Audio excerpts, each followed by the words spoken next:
The talkback button clicked on for the 87th time. Whitney Houston's voice was raw, her throat burning, but Narada Michael Walden's voice came through the monitors with the same request.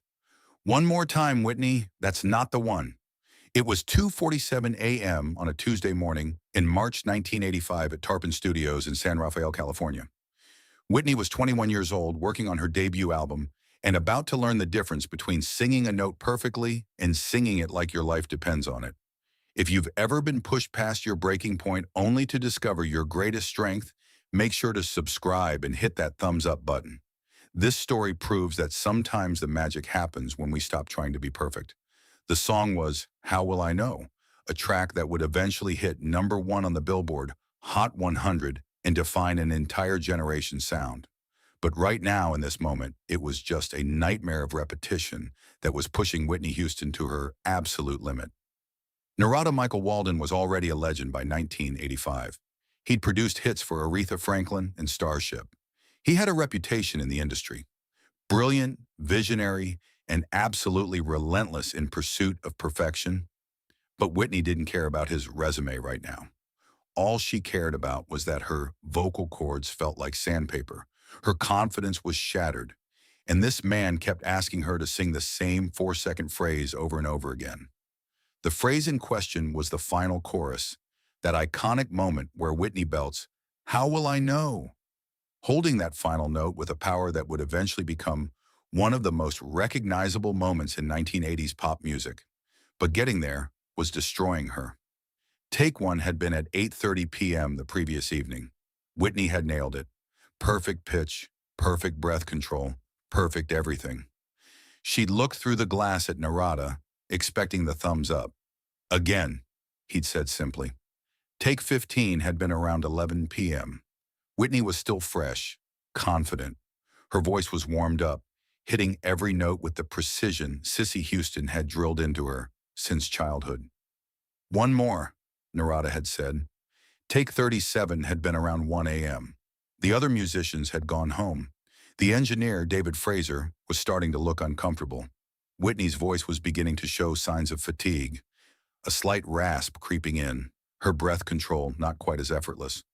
We're close, Narada had said. Keep going. Now, at take 87, something had changed in the room. The energy had shifted from creative collaboration to something darker. Whitney's assistant had brought her tea with honey 3 times. She'd done vocal exercises in the booth between takes. Nothing helped, not because she was failing. She was hitting the notes perfectly. But Narada kept saying no. David Fraser, the engineer, finally spoke up. Narada, man, we've got 86 takes. At least 30 of them are technically perfect. We can comp something together. I'll know it when I hear it, Narada interrupted, his eyes closed, listening to the playback of take 86 through his headphones for the 3rd time. This isn't about perfect. It's about true. Whitney, sitting in the vocal booth, heard this through her headphones. Her hands were shaking, not from nerves, but from frustration and exhaustion. She'd been a professional singer since she was a teenager, singing backup for her mother, performing at amateur nights in Newark, studying the greats. She knew how to deliver a vocal. So why wasn't this enough? The talkback clicked on again. Whitney, let's go one more time. Same section, from "How will I know if he really loves me?" to the end. Something inside Whitney snapped. She didn't yell. She didn't storm out. But she did something she'd never done in a professional studio before. She said no. Narada. Her voice came through the talkback, quiet but firm. What are you hearing that I'm not? I've sung that note 87 times. My throat is bleeding. What do you want from me?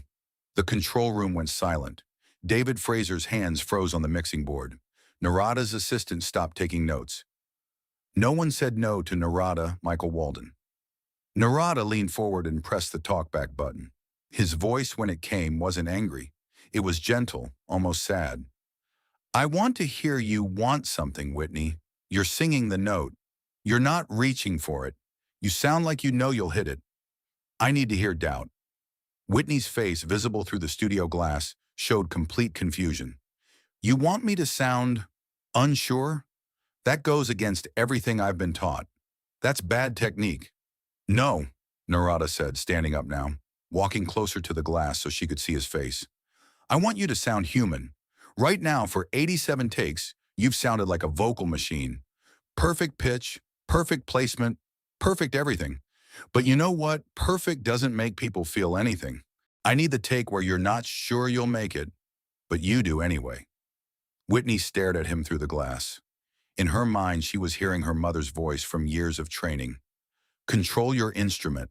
Master your technique. Never let them hear you struggle. But Narada was asking for the opposite. He was asking her to show the struggle. I'm not doing 88, Whitney said finally. I'll give you one more. But I'm doing it my way. Narada smiled for the first time in hours. Your way is all I've been waiting for. Whitney stood up in the booth. She didn't do her usual warm-up. She didn't do breathing exercises. She didn't drink more tea. She just stood there, thinking about something Narada had said earlier in the session. He'd told her, the best vocals happen when you forget you're being recorded. When you sing like you're alone in your room, not trying to impress anyone, just trying to get the feeling out. She thought about the last time she'd sung like that. It was in her apartment in New Jersey, after a fight with her boyfriend. She'd put on a record and just sang along, crying, not caring if she hit the notes right, just needing to express something. That's what Narada wanted, not perfection, expression. She looked through the glass. Rolling? David Fraser glanced at Narada, who nodded. Rolling. Take 88 began differently than the previous 87. Whitney didn't take her position with the perfect studio posture she'd been taught. She closed her eyes and started singing before the engineer could even give her a count in. The verse came out with her voice tired, a slight rasp that hadn't been there on take one. She didn't try to hide it. She let it be there. When she got to the pre-chorus, her breath caught for just a second, not because of technique failure, but because she was actually feeling the lyric. If he loves me not. And then came the moment, that note. How will I know? She didn't start it perfectly. There was a moment, maybe a tenth of a second, where her voice wavered, uncertain. You could hear her reaching for it. You could hear the question in the way she attacked the note. Can I make it? And then she did. The note landed, but it landed with everything she had. Not with the effortless perfection of takes 1 through 87, but with effort. You could hear her pushing through the tiredness, through the rasp, through the doubt. You could hear her trying, the note sustained, with a slight rasp on it that she hadn't been able to achieve earlier, when her voice was fresh. It was the rasp of someone who'd been singing for 6 hours straight. It was the sound of human limitation being pushed just beyond its breaking point. When she finished, she didn't wait for Narada's response. She just slumped against the vocal booth wall, completely spent. In the control room, Narada hit the stop button. The studio fell into complete silence. 30 seconds passed. Then a minute. David Fraser finally spoke. That one had issues, Narada. Her voice cracked on the entry. There's audible breath before the note, and that rasp on the sustain. That's it, Narada said quietly. That's the one. Whitney's voice came through the talkback, exhausted and confused. That one? My voice was cracking. Narada pressed the talkback. Exactly. For 87 takes, you sounded like you were demonstrating the note. Like you were in a master class showing students how it's done. Perfect, controlled, safe. But that last one, you sounded like you needed to hit it. Like something would break inside you if you didn't. That's the difference between a vocal and a moment. Over the next hour, David Fraser pulled up take 87 and take 88 on the monitors. The waveforms told the story visually. Take 87 was beautiful, perfectly smooth, consistent, textbook. Take 88 looked messier. The entry had a spike. There was a visible gap before the note, and the sustain showed irregularities from her tired vocal cords. We should use 87, David said. It's cleaner. Narada shook his head. Play them both back to back. Close your eyes. Tell me which one makes you feel something. They listened. Take 87 was impressive. Take 88 was devastating. The imperfections aren't mistakes, Narada explained. That uncertain entry? That's her asking the question the lyric is asking. How will I know? That breath, that's her gathering courage. That rasp, that's her giving everything she has. Take 87 as a singer singing. Take 88 as a human being living inside a song. Whitney, now in the control room, listened to both takes. She started crying. I was trained to eliminate all of those things. My mother would hear that rasp and make me do it again. Your mother, Narada said gently, is one of the greatest technical singers alive. But you're not just a technical singer, Whitney. You're going to be a star.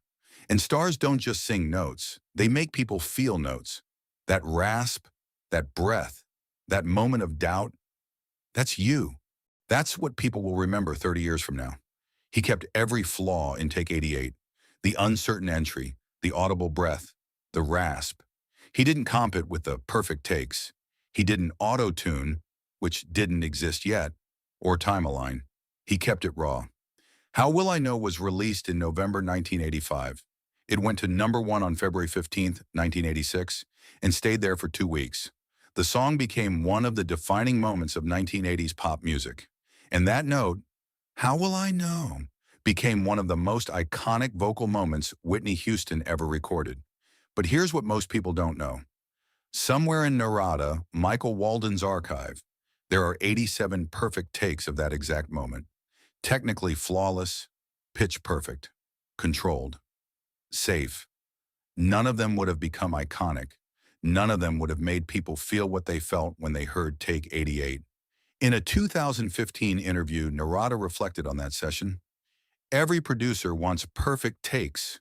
We're trained to eliminate errors, to smooth out rough edges. That night, Whitney taught me something that changed how I produce music forever. Perfect takes are forgettable. Human takes are forever. Take 88 had flaws. That's exactly why 200 million people remember it.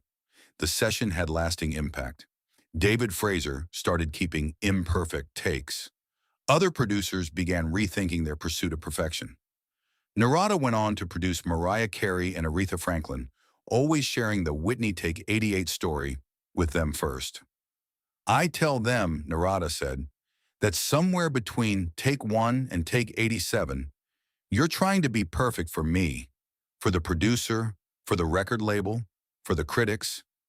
But Take 88, that's when you stop singing for other people and start singing for the song.